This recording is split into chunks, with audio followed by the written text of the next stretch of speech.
Zero. I don't claim a lot of accolades, but what I am is an optical engineer. And when those of us that live along that stretch, and anybody driving up and down that stretch, what you're going to see when you look out in the evening is a bank of lights. Those photons are going somewhere.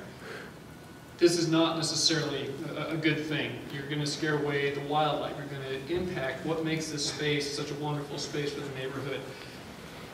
Not much of that's going to be addressed here tonight, but what I can, the message I want to get across is that hearing on the 16th with the Environmental Planning Commission, that's where we need your presence. If you can stop this, you can impact this, that's where you want to come do it. So come out, support it, and make your voice heard. Thanks.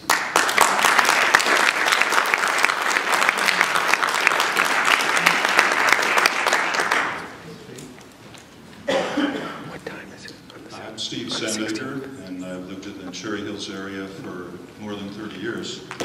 I'm tired of encountering these ad hoc, half-baked schemes that developers seem to like to present from time to time that don't really conform to any kind of planning scheme that the city may have laid out.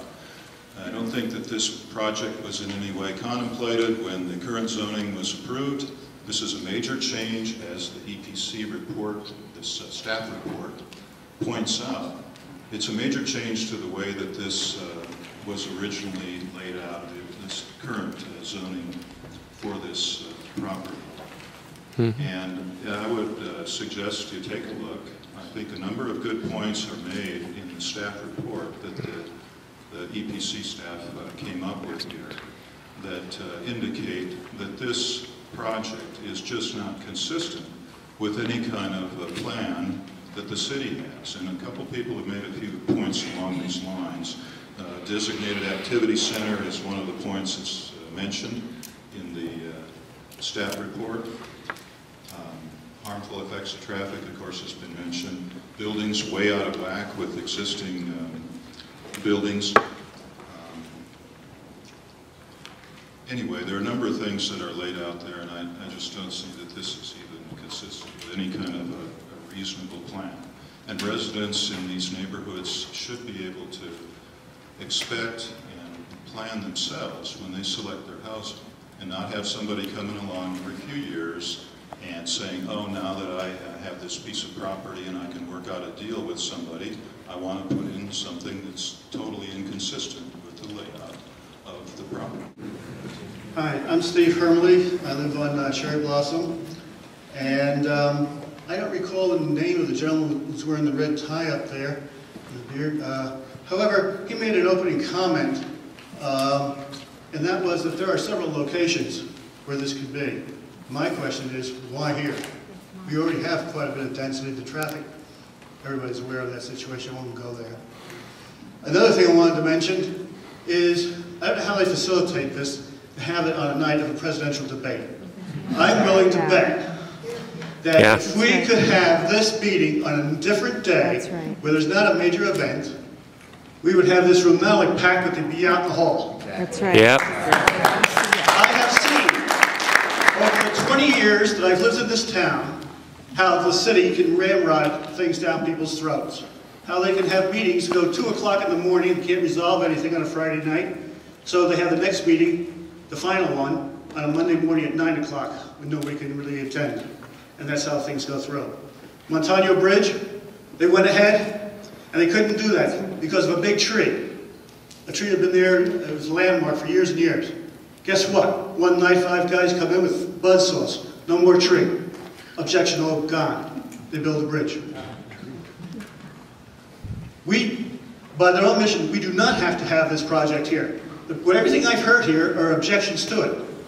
That's making the assumption that we have it here. We don't have to have it here.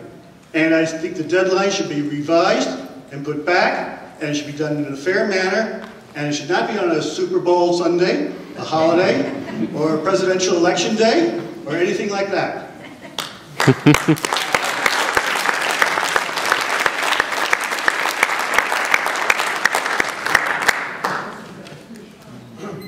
Okay, my name is Rob McIver. I'm a resident of Cherry Hills neighborhood.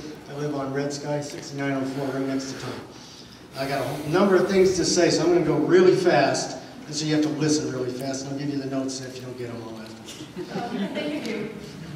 Okay, first of all, I oppose this project. I want everyone to know that. I'm also a member of Hoffmantown Church, and I oppose this project. Okay, I don't think this is a Hoffmantown Church issue. It's a project issue.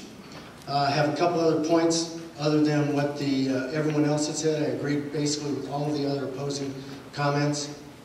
But I've been over to La Vida Llena, and this keeps getting compared to La Vida Llena. And I'm sure it's a fine community with good care. But this project is no La Vida Llena. The proposed facility is nothing like La Vida Llena, which sits on a sprawling campus with smaller buildings, where this proposed facility is more like an apartment building sitting on almost about a third of the land of La Vida Llena. La Vida Llena has no single-family homes surrounding it. Again, this is no La Vida Llena. I'd like to look at things from another perspective. Hopefully I've got time.